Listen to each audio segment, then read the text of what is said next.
Welcome back. Janesville area Republican Congressman Bryan Steil is getting behind a major legislative push to change voting and election laws before 2024's presidential race.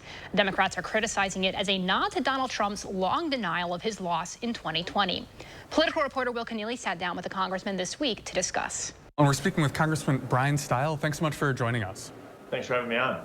So I want to talk about this legislation that you're introducing this week. It's the American Confidence in Elections. I kind of want to ask you broadly just what the purpose of this legislation is, but also just kind of where we stand in terms of our confidence in American elections. We continue to see people lack confidence in our elections, and this legislation is an attempt to increase Americans' confidence in our elections. The core concept here is when Americans have confidence in their elections, they're more likely to participate. And so by putting forward legislation, giving states the tools they need to be able to increase voter integrity, I think is a positive step forward. We're also protecting First Amendment rights of Americans in the process. And are we still kind of relitigating 2020, or have we moved on since then? A lot of these ideas predate any previous election, but these are common sense reforms that I think will really assist states in increasing election integrity. For example, currently states don't have full access to the Social Security death database. Providing states with the tools they need to be able to increase voter integrity, I think, is a step in the right direction. I think it's common sense reforms that most of us should be able to get behind. And again, the core concept here is increasing Americans' confidence in their elections ultimately increases participation, which is a good thing.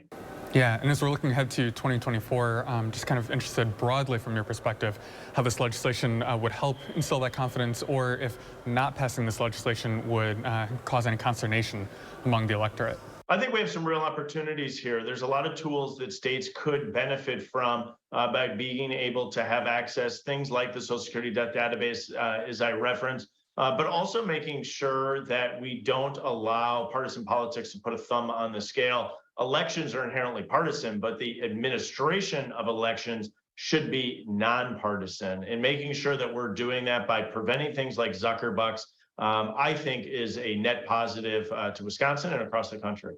All right, so I want to run through a couple of the details here. You mentioned allowing access to the Social Security Administration's death database there, more funding for military overseas voters to make it a little bit easier for them to cast their ballots.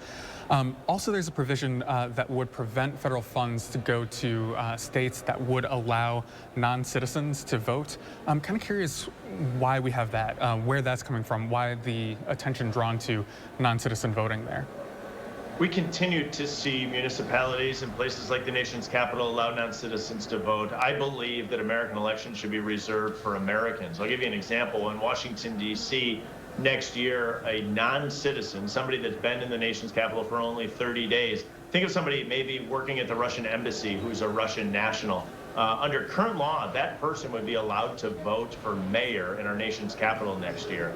I don't think that's appropriate. I think we should reserve American elections for Americans. And I think putting in provisions to ensure that just that happens, I think is really a common sense reform. Now, in Wisconsin here, we don't have a provision like that, but I do understand that federally, non-citizens cannot vote in either congressional elections for yourself, U.S. Senate, for president. Is this going to do anything to that existing law there? So under existing law, a non-citizen could not participate in a federal election. They would be legally allowed to participate in a municipal election, and we continue to see municipalities or places like the nation's capital do just that. The challenge here is, how do you maintain two different voter rolls so that when an individual would come to vote, that they would only vote in the municipal election and not in the federal election? The real answer and the real solution to this is to reserve U.S. elections for American citizens. I think that's a pretty common sense reform that we should all be able to get behind. And just out of curiosity, outside of D.C., do you have a sense of how prevalent this is in other states, for example? We continue to see it grow. There's legislation in New York that's being challenged, Vermont, California. I think ultimately the answer here is that we should reserve American elections for American citizens. I want to run through another provision that you have in here titled donor privacy. It would prevent these nonprofits or the federal government that has those information on who's donating to those nonprofits from releasing that to the public. Kind of curious how that would work. Yeah, I think that's an important provision broadly in our system. Any other donations to a candidate is obviously fully disclosed, and I think that's appropriate.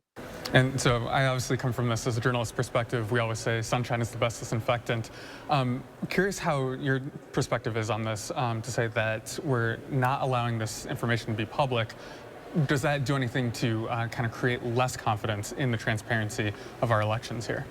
Well, I think there's two key lines here. So any contribution to a candidate or a federal entity, I think, is appropriately to be disclosed, and it should be. I do think it's important to make sure that we're protecting individuals' First Amendment rights, as ruled upon by the Supreme Court, that individuals who are donating to charities should be able to protect their privacy. All right, Congressman Steil, thanks so much for joining us. Thank you. And again, that was Will Keneally reporting. We'll be right back.